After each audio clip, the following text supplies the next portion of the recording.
हर कोई आसानी से 1000 सब्सक्राइबर हासिल कर सकता है, लेकिन असली समस्या है 4000 वॉच आवर्स पूरी करना, क्योंकि इसके बिना आपको YouTube के सभी मोनेटाइजेशन फीचर्स नहीं मिलते। हालांकि YouTube ने अपने प्लेटफॉर्म पर क्रिएटर्स की संख्या बढ़ाने और नए क्रिएटर्स को आकर्षित करने के लिए एक नई मोनेटाइजेशन पॉलिसी शुरू की है, जिसके तहत आपको 500 सब्सक्राइबर और 3000 वॉच आवर्स के सुपर चैट और मेंबरशिप जैसे फीचर्स मिलते हैं। लेकिन YouTube पार्टनरशिप प्रोग्राम में शामिल होने के लिए आपको 1000 सब्सक्राइबर और 4000 वॉच आवर्स की जरूरत है घंटे, या फिर आपको अपने शॉर्ट्स पर 90 दिनों के अंदर 10 मिलियन व्यूज चाहिए। अब ये शॉर्ट क्राइटेरिया पूरा करना लगभग नामुमकिन है जब तक कि आप कुछ खास नहीं कर रहे हों। इसलिए हम 4000 वॉच आवर्स पूरा करने पर फोकस करेंगे। इस वीडियो में मैं आपको 5 ऐसी स्ट्रेटेजी बताने जा रहा हूं जिन्हें अगर आप फॉलो करते हैं तो आप सिर्फ एक महीने में 4000 वॉच आवर्स पूरा कर सकते हैं। अब आप सोच रहे होंगे कि मैं मजाक कर रहा हूं, क्योंकि आपको लगता है कि 4000 एक बहुत बड़ा नंबर है, लेकिन सच यह है कि ये नंबर उतना बड़ा नहीं है जितना आप सोच रहे हैं। बिल्कुल, तुम्हारा 4000 वॉच आवर्स का तरीका सही नहीं है। इसी वजह से तुम 1-2 साल बीत जाने के बाद भी ये क्राइटेरिया पूरा नहीं कर पा रहे हो। तुम्हें 4000 वॉच आवर्स के पीछे भागने की जरूरत नहीं है।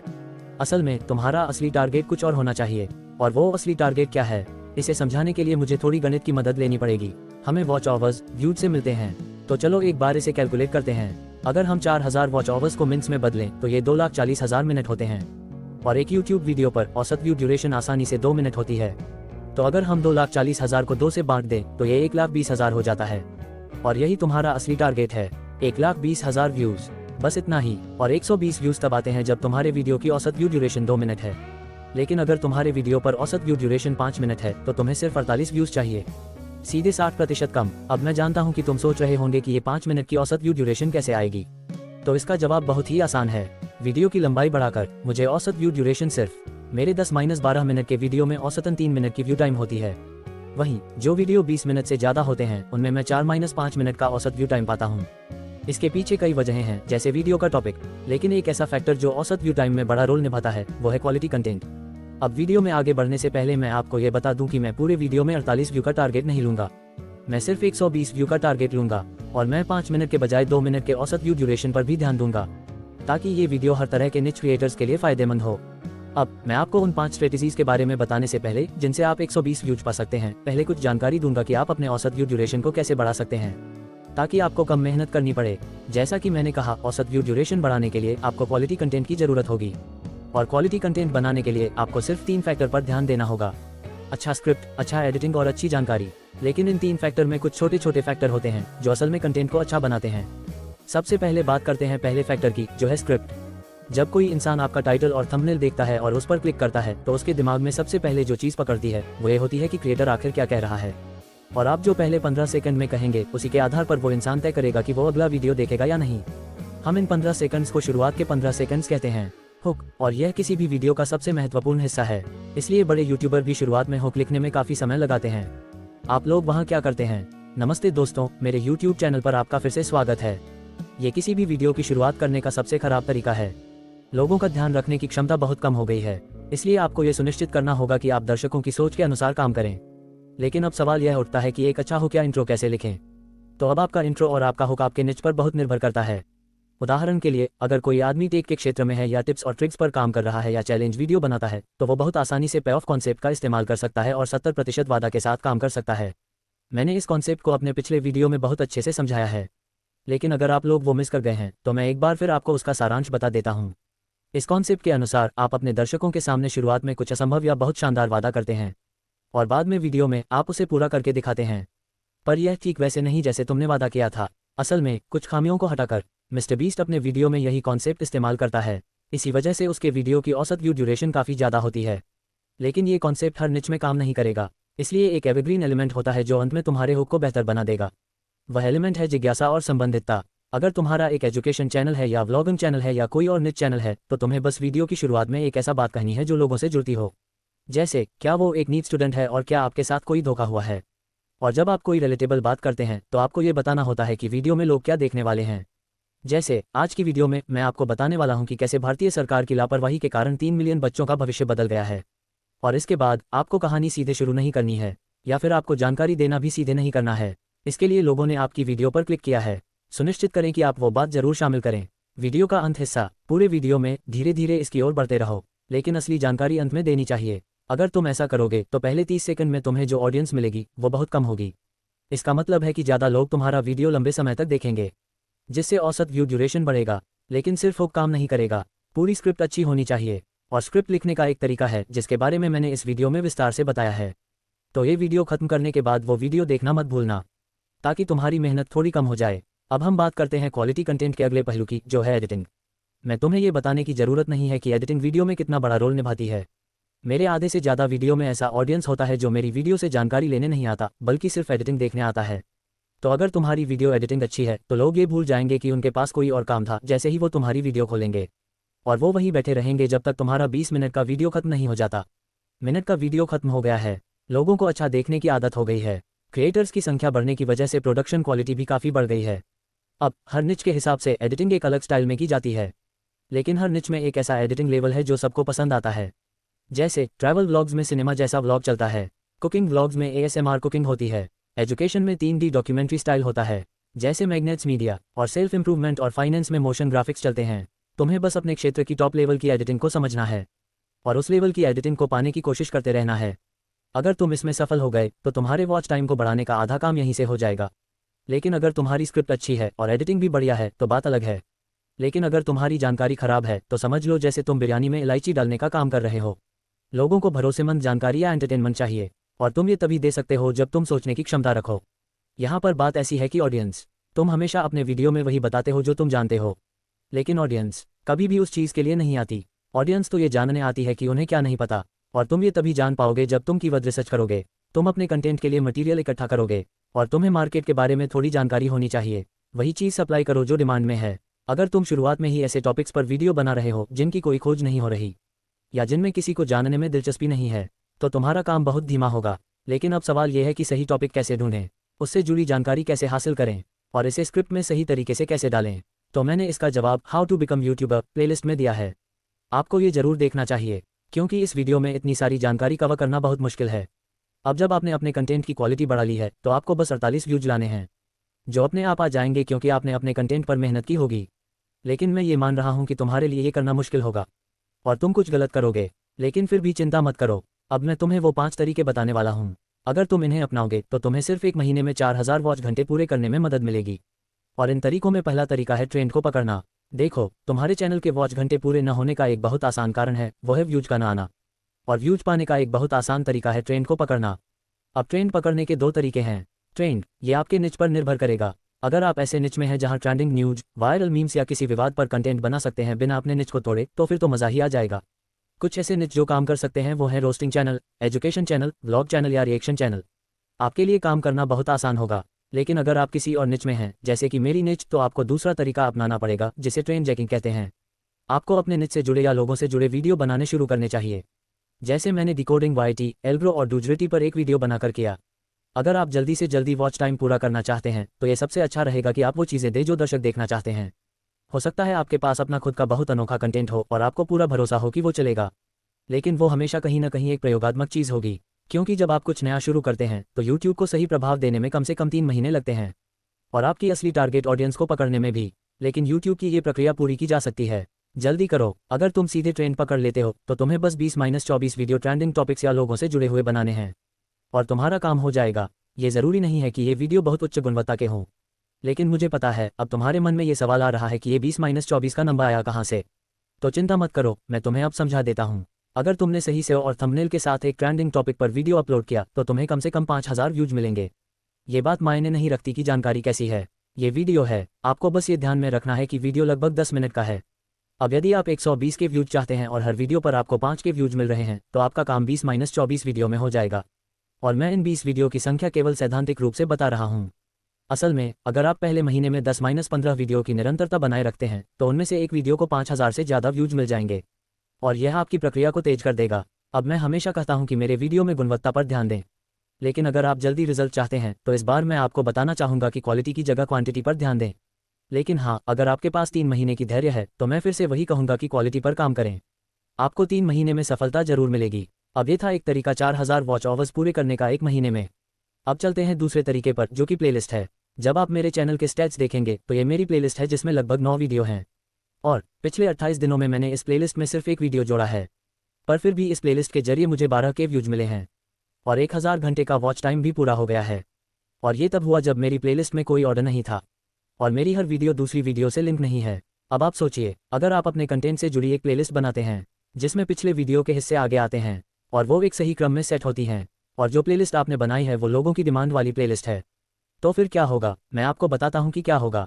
अगर तुम एक महीने में 10 वीडियो की एक प्लेलिस्ट बनाते हो और मान लेते हैं कि हर वीडियो पर तुम्हें 10,000 बार लौट कर देखने वाले लोग मिल रहे हैं, तो तुम्हें एक महीने में 100 व्यूज मिलेंगे। अगर हम औसत व्यू ड्यूरेशन 3 मिनट मान लें तो तुम्हारे 5,000 वॉच घंटे पूरे हो जाएंगे। अब सवाल यह है कि 10,000 लौट कर देखने वाले व्यूज कैसे पाएं और औसत व्यू ड्यूरेशन 3 मिनट कैसे हासिल करें? तो डरने की कोई बात नहीं है, मैं तुम्हें बताता हूँ। तुम्हें एक चैलेंज फॉलो करना होगा, जैसे 75 दिन का चैलेंज या एक महीने में 10 लाख कमाने का चैलेंज। ये कुछ ऐसा है। इसके साथ क्या होगा? आपके पहले वीडियो के वायरल होने के मौके 50% बढ़ जाएंगे। लेकिन अगर ऐसा नहीं होता, तब भी जो लोग आपका पहला वीडियो देखेंगे वो आपके सफ़र से जुड़ जाएंगे। इस मामले में आपको गुणवत्ता से कोई समझौता नहीं करना चाहिए। आपको अच्छा कंटेंट और अच्छी वीडियो क्वालिटी देनी होगी। अब जो भी लोग आपके सफ़र में आपको देखेंगे उनके पूरे वीडियो देखने की संभावना बहुत ज़्यादा है। और अगर आपने स्क्रिप्टिंग और एडिटिंग सही रखी है, फिर आप आसानी से 3 मिनट का औसत व्यू टाइम पा सकते हैं। ये कोई फ़र्क नहीं पड़ता कि आपका निच क्या है, आप किसी भी चैलेंज को आसानी से फॉलो कर सकते हैं। जैसे अगर आप एक ट्रैवल व्लॉगर हैं तो आप 28 दिनों में 28 शहरों की यात्रा कर सकते हैं। अगर आप फूड व्लॉगर हैं तो आप 28 दिनों में 28 रेस्टोरेंट्स का स्वाद ले सकते हैं। या अगर आप टेक निच में हैं तो आप 28 दिनों में 28 कूल गैजेट्स दिखा सकते हैं। या अगर आप टिप्स और ट्रिक्स की निच में हैं जैसे मैं, तो आप किसी भी विषय पर एक प्लेलिस्ट बना सकते हैं, जैसे 28 दिनों में 0 से 100 तक बढ़ना दिन, या कुछ ऐसा ही। आइडियाज़ की कमी नहीं है। अब आइडिया तुम्हें ChatGPT देगा। बात यह है कि अगर तुम ट्रेंडिंग टॉपिक्स को नहीं पकड़ सकते और नए दर्शकों को नहीं ला सकते, तो एक प्लेलिस्ट बना लो और वापसी करने वाले दर्शकों की संख्या बढ़ा लो। और इस तरह की चुनौती का अच्छा पहलू यह है कि अगर तुम इसमें फेल हो जाते हो तो तुम्हें कुछ नहीं होगा, क्योंकि तुम्हारे पास खोने के लिए कुछ था ही नहीं। असल में तुम्हें और भी कंटेंट आइडियाज़ मिलेंगे, जैसे मैंने अपने 28 दिन की चुनौती में क्या गलत किया, या मैंने अपने 28 दिन में क्या सीखा, चुनौती, या कुछ ऐसा ही। और अगर आपके पास थोड़ी धैर्य है तो मैं ये सलाह दूंगा कि कम से कम इस तरह की चुनौती को 3 महीने तक रखें। भले ही शुरुआत में कोई व्यूज ना आए, लेकिन आखिरी महीने में एक जादू होगा और आप अचानक से बढ़ोतरी देखेंगे। YouTube का एल्गोरिदम ऐसा ही काम करता है। अब आपने सीखा है कि वापस आने वाले दर्शकों को कैसे लाना है और अनोखे दर्शकों को कैसे लाना है। आपने ये भी सीखा है कि अपने वॉच आवर्स कैसे बढ़ाने हैं। लेकिन जो हमने अब सीखा है वो काम बहुत आसान होगा। अगर तुमने अपने डेटा को पढ़ना सीख लिया है तो ये हमारा तीसरा पॉइंट है, एनालिटिक्स। किसी भी सोशल मीडिया की सबसे बड़ी सच्चाई होता है डेटा, और ये समझना कि डेटा क्या कह रहा है और यही करना है। फिर तुम्हारा काम खुद ब खुद सोशल मीडिया कर देगा। और ये YouTube की एक बहुत अच्छी बात है कि ये तुम्हें बहुत सारा डेटा देता है। मैंने पहले भी कहा था और मैं फिर से कह रहा हूँ, जो चीज़ पहले सोशल मीडिया पर काम की है वो फिर से ज़रूर काम करेगी। लेकिन अब तुम कहोगे YouTube ये डेटा कहाँ देता है, तो इसका जवाब ये है, ये आपको बताता है। सबसे पहले आपको अपने एनालिटिक्स में जाना होगा, YouTube स्टूडियो में, फिर कंटेंट टैब में जाओ। ये देखो कि दर्शक आपके वीडियो कैसे खोजते हैं। यहाँ आपको YouTube सर्च आइकन पर आना है और आपको सारे कीवर्ड्स मिल जाएंगे जिन पर आपका वीडियो और चैनल रैंक कर रहा है। अब जो कीवर्ड्स पहले से आपके चैनल के लिए काम कर रहे हैं, अगर आप उन पर और वीडियो बनाते हो तो जाहिर है वो वीडियो चलेंगे और आपको ज़्यादा व्यूज मिलेंगे, क्योंकि लोग आपको उन्हीं कीवर्ड्स की वजह से खोज रहे हैं। कीवर्ड्स, जैसा कि आप मेरे मामले में देख सकते हैं, मेरे चैनल के नाम के बाद YouTube ऑटोमेशन, और लोग मुझे कैपकट वीडियो एडिटिंग की वजह से ज़्यादा ढूंढ रहे हैं। और जब भी मैंने इन टॉपिक्स पर वीडियो बनाई है तो आप खुद देख सकते हैं वो कितनी अच्छी परफॉर्म कर रही हैं। अगर आपके पास एक पुराना चैनल है जिस पर थोड़ा बहुत कंटेंट डाला गया है तो आपके पास भी ये डेटा होगा। और अगर आपका चैनल बिल्कुल नया है तो मैं ये सलाह दूंगा कि आप ट्रेंड जैकिंग का इस्तेमाल करें। अब यह एनालिटिक्स में एकमात्र फीचर नहीं है जो आपके लिए फ़ायदेमंद है। असल में YouTube सर्च टैब के साइड में आपको सुझाए गए वीडियो मिलेंगे। ये वीडियो दिखा रहे हैं कि आपके वीडियो के बाद कौन सा वीडियो सुझाया जा रहा है। ज़्यादातर वीडियो वही होंगे जो आपने बनाए हैं और उसके बाद आपका कंटेंट सुझाया जाएगा। लेकिन बीच में कुछ ऐसे वीडियो भी होंगे जो आपने नहीं बनाए हैं। आपको ऐसे वीडियो ढूंढने होंगे, जैसे कि मेरे डेटा में मुझे वॉइस ओवर वीडियो के बाद सुझाया जा रहा है। इसका मतलब है कि अगर मैं वॉइस ओवर से जुड़ा कोई वीडियो बनाता हूं तो इसके बहुत सारे चांस हैं। यहाँ इस टेक्स्ट का हिंदी में अनुवाद है, इस पर अच्छे व्यूज मिल रहे हैं, इसलिए मुझे टॉपिक ढूंढने में ज़्यादा दिमाग नहीं लगाना पड़ता। बस जो डेटा कहता है वही करना है और इंप्रेशन अपने आप आ जाएगा। अब मैंने तुम्हें डेटा के अनुसार टॉपिक्स ढूंढना सिखा दिया है, तुम्हें यूनिक व्यूअर्स लाना भी सिखाया है, साथ ही लौट कर आने वाले व्यूअर्स को बनाए रखना भी सिखाया है। इसलिए अगली रणनीति पर जाने से पहले मैं तुम्हें एक कोड बताता हूँ, जो भी देखा जाता है वही बेचा जाता है। हो सकता है कि तुम्हारे सभी वीडियो अच्छे हों और तुम भी एक अच्छी रणनीति अपना रहे हो, लेकिन अगर तुम्हें तुरंत परिणाम चाहिए तो ऐसे में तुम्हें अगली रणनीति का इस्तेमाल करना पड़ेगा जो तुम्हारे व्यूज और वॉच टाइम को तुरंत बढ़ा देगी। ये रणनीति है सहयोग। मिस्टर बीस्ट के पिछले 5 वीडियोज में बस 100 मिलियन से ज़्यादा व्यूज आ रहे थे, लेकिन जैसे ही उसने 50 यूट्यूबर्स को शामिल करके एक वीडियो बनाया, बूम, सीधे 2 हफ्तों में 200 मिलियन से ज़्यादा व्यूज मिल गए और एक महीने में ये वीडियो आसानी से 300 मिलियन व्यूज को पार कर जाएगा। लेकिन तुम्हें अपना बिजनेस चलाने के लिए 50 यूट्यूबर्स की जरूरत नहीं है, एक भी काफ़ी है। तुम्हें अपने निच को यूट्यूबर के रूप में देखना होगा, ये उसी लेवल पर है। अगर तुम उनके साथ मिलकर काम कर सकते हो तो तुम्हारे वीडियो पर बहुत सारे नए व्यू जाएंगे, तुम्हारी पहुंच भी काफ़ी बढ़ जाएगी और तुम्हारा वॉच टाइम बहुत जल्दी पूरा हो जाएगा। लेकिन अब सवाल ये उठता है कि कोई बड़ा यूट्यूबर तुम्हारे साथ क्यों सहयोग करेगा। इसका जवाब आसान है, जब तुम्हें इससे कुछ फ़ायदा होगा और किसी बड़े यूट्यूबर को फ़ायदा दिखाना होगा। सबसे पहले तुम्हें ये करना होगा कि अपने चैनल को बेहतर बनाओ। अगर तुम्हारा चैनल बहुत ख़राब है या अनऑप्टिमाइज्ड है तो जाहिर है कोई भी क्रिएटर तुम्हारे साथ सहयोग नहीं करेगा, क्योंकि इससे सिर्फ उसे ही नुकसान होगा। लेकिन अगर तुमने अच्छा कंटेंट बनाया है और तुम्हारा चैनल ऑप्टिमाइज्ड है और उसकी अपनी ब्रांड वैल्यू है, चाहे तुम छोटे लेवल पर ही क्यों ना हो, तो जाहिर है हर क्रिएटर तुम्हारे साथ कोलैबोरेट करना चाहेगा। अगर तुम अच्छा कंटेंट बना रहे हो तो तुम्हें क्या करना है, तुम्हें एक बड़े क्रिएटर को ढूंढना है और उसे एक ऑफर देना है। तुम अपनी मर्जी से कोई भी ऑफर दे सकते हो, जैसे कि उसके कोलैब वीडियो की कमाई देना या कोई ऐसी सर्विस देना जो उसे चाहिए लेकिन मिल नहीं रही। यहाँ पर बात कर रहे हैं कि जैसे थंबनेल बनाना, स्क्रिप्टिंग करना, रिसर्च करना या कुछ और। या फिर आप एक और तरीका अपना सकते हैं जो थोड़ा लंबा है लेकिन बहुत असरदार है, वो है रिश्ते बनाना। अगर आप लोगों को अपने दोस्त बना लेते हैं तो उन्हें काम पर लगाना बहुत आसान हो जाता है, लेकिन इसमें थोड़ा समय लगता है और आपके पास अच्छी नेटवर्किंग और कम्युनिकेशन स्किल्स होनी चाहिए इस काम के लिए। अब जाहिर है कि इस वीडियो में मैं आपको ये सब नहीं सिखा सकता, आपको ये खुद ही सीखना होगा। लेकिन अगर आप किसी के साथ मिलकर काम कर रहे हैं तो आपको कुछ चीज़ों का ध्यान रखना पड़ेगा। यहाँ पर कुछ बिंदु हैं। किसी ऐसे व्यक्ति के साथ सहयोग करें जो आपके क्षेत्र में हो और जिसकी व्यूज या सब्सक्राइबर संख्या आपसे 3 गुना हो। बस इतना ही, यह नहीं होना चाहिए कि आपके पास सिर्फ 1000 सब्सक्राइबर हों और आप सीधे 100 के सब्सक्राइबर तक पहुंचने के लिए सहयोग मांगें। वह आपके प्रस्ताव में कभी रुचि नहीं दिखाएगा जब तक कि आप उसे कुछ बहुत खास न दें। दूसरा बिंदु यह है कि आपको ये ज़रूरत नहीं है कि दोनों लोग एक साथ वीडियो बनाएं। यह इंस्टाग्राम नहीं है। अगर आप चाहते हैं कि दोनों क्रिएटर्स को समान रूप से फ़ायदा हो तो एक वीडियो को 2 हिस्सों में बनाएं और दोनों हिस्से अलग अलग चैनलों पर डालें। और वीडियो के शुरू और अंत में ज़रूर बताना कि इसका पहला पार्ट दूसरे चैनल पर है और इसका दूसरा पार्ट भी उसी चैनल पर है। इस तरह दोनों लोगों को एक नई ऑडियंस मिलेगी और दर्शकों को भी मज़ा आएगा। तीसरा पॉइंट है, अगर आप किसी बड़े यूट्यूबर के साथ रिश्ता बनाते हैं तो उन्हें किसी भी कोलैब के लिए मजबूर मत करो, इससे सिर्फ आपका रिश्ता खराब होगा। लंबी अवधि में ये रिश्ता आपको बहुत फ़ायदा दे सकता है, तो इसे शुरुआत में मत बिगाड़ो। और चौथा पॉइंट है जो कि सबसे ज़रूरी है, जब आप किसी के साथ मिलकर काम कर रहे होते हैं तब आपको ग्राफ में एक बड़ा उछाल दिखाई देगा, लेकिन वो अचानक गिर जाएगा अगर आपने अपनी गुणवत्ता और निरंतरता को नहीं बनाए रखा। तो अगर आप किसी के साथ काम कर रहे हैं तो सुनिश्चित करें कि आप लगातार रहें। साथ ही आपकी गुणवत्ता भी अच्छी होनी चाहिए जो आपने कोलैब वीडियो में दी थी। गुणवत्ता में थोड़ी सी गलती भी आपके चैनल को खत्म कर सकती है। अब कोलैब करने से आपका काम रातों रात हो सकता है, लेकिन अगर आप दूसरों पर निर्भर नहीं होना चाहते तो हमारे पास एक आखिरी तरीका भी है। राजस्व बढ़ाएं। लालच सबसे बड़ा मोटिवेशन है, चाहे लोग आपके वीडियो ज्ञान के लिए देखें या नहीं। लेकिन अगर आपने वीडियो में ये कहा है कि पूरा वीडियो देखने पर आपको ये फ़ोन मिलेंगे या कोई इनाम मिलेगा तो आपकी ऑडियंस पूरा वीडियो जरूर देखेगी। और क्या आप सोच सकते हैं कि इससे आपकी औसत व्यू ड्यूरेशन कितनी बढ़ जाएगी। मैंने इस वीडियो में एक गिव अवे करने का वादा किया है और आप देख सकते हैं कि इसकी औसत व्यू ड्यूरेशन नॉर्मल से कितनी ज़्यादा है। आप भी इस ट्रिक का इस्तेमाल करके अपने व्यूज बढ़ा सकते हैं। देखो, वॉच टाइम तो जरूरी है लेकिन इतना मत करो कि चैनल ही मर जाए। और फेक गिव अवे करने का तो सोचना भी मत, भले ही थोड़ी सी कमाई हो। इससे तुम्हारी मार्केट में इज्जत चली जाएगी। अगर तुम कोई प्लेलिस्ट सीरीज़ बनाते हो और उस सीरीज़ के हर वीडियो में गिव अवे का वादा करते हो तो वो सीरीज़ तुम्हें बहुत सारे सब्सक्राइबर और वॉच टाइम दिला सकती है। इतना कि 1 महीने में तुम आराम से 4000 वॉच आवर्स पूरा कर लोगे। लेकिन अगर तुम ये स्ट्रैटेजी अपनाते हो तो कभी भी गिव अवे का ऐलान आखिरी में मत करो। हमेशा वीडियो के बीच में ये बात बताओ या फिर खत्म होने से 2 मिनट पहले अचानक से बताओ। इससे लोग तुम्हारा वीडियो नहीं छोड़ेंगे और उन्हें पूरा वीडियो देखना पड़ेगा। अब ये थे 5 तरीके जिनका पालन करके तुम 1 महीने में आसानी से 4000 वॉच आवर्स पूरी कर सकते हो। लेकिन वीडियो खत्म करने से पहले मैं आपको कुछ चेतावनियां और सुझाव देना चाहता हूं। शुरू करने वाली 3 रणनीतियां थीं जो ऑर्गेनिक ग्रोथ के लिए थीं। इनका पालन करके तुम कभी भी नुकसान में नहीं रहोगे। अगर आज नहीं तो कल सही, तो फिर कल तुम्हें फ़ायदा होगा। अगर तुम शुरू करने के 3 तरीकों का पालन करते हो, भले ही 1 महीने में घड़ी का घंटा पूरा ना हो, फिर भी अगर तुम लगातार रहोगे तो 3 महीनों में तुम्हारा चैनल रॉकेट की तरह बढ़ेगा। और मैं बार बार तुम्हें यही बता रहा हूँ कि 1 महीने की बजाय 3 महीने पर ध्यान दो, क्योंकि मैंने अपने व्यक्तिगत अनुभव से देखा है कि अपने वीडियो को सही प्रभाव देने के लिए YouTube को कम से कम 3 महीने लगते हैं, जब तक तुम बहुत बार अपलोड नहीं कर रहे हो। इसे परखने के लिए मैंने एक बार एक प्रयोग किया था। मैंने एक नया चैनल बनाया और उस पर एक बहुत बढ़िया वीडियो डाला जो उस समय ट्रेंड कर रहा था, लेकिन वो वीडियो कुछ खास नहीं चला। फिर मैंने उस चैनल पर कुछ नहीं किया, यहाँ तक कि मुझे तो याद भी नहीं रहा कि मेरा वो चैनल है। लेकिन 3 महीने बाद मुझे बहुत सारे नोटिफिकेशन मिलने लगे। जब मैंने वो नोटिफिकेशन देखे तब मुझे पता चला कि उस वीडियो ने 5000 से ज़्यादा व्यूज ले लिए हैं। अगर आप लगातार 3 महीने तक अच्छी सामग्री अपलोड करते हैं तो कोई भी आपको बढ़ने से नहीं रोक सकता। लेकिन अगर आप 3-4 महीने में हार मान लेते हैं पहले, तब तुम कभी नहीं जान पाओगे।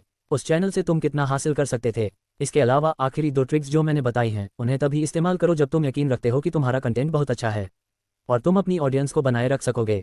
अगर ऐसा नहीं है तो जो लोग तुम्हारे चैनल पर आए हैं वो आज या कल तुमसे चले जाएंगे, जिससे तुम्हारे चैनल का ग्राफ कुछ ऐसा हो जाएगा और तुम्हारा चैनल कहीं ना कहीं मुरझा जाएगा और इसे फिर से सामान्य करने में बहुत मेहनत लगेगी। यहाँ कुछ चेतावनियाँ और सुझाव हैं जो मैं आपको देना चाहता हूँ। सबसे अच्छा होगा कि आप सब कुछ 1 महीने में न करें। इसके बजाय 3 महीने का लक्ष्य रखें और उसी के अनुसार काम करें।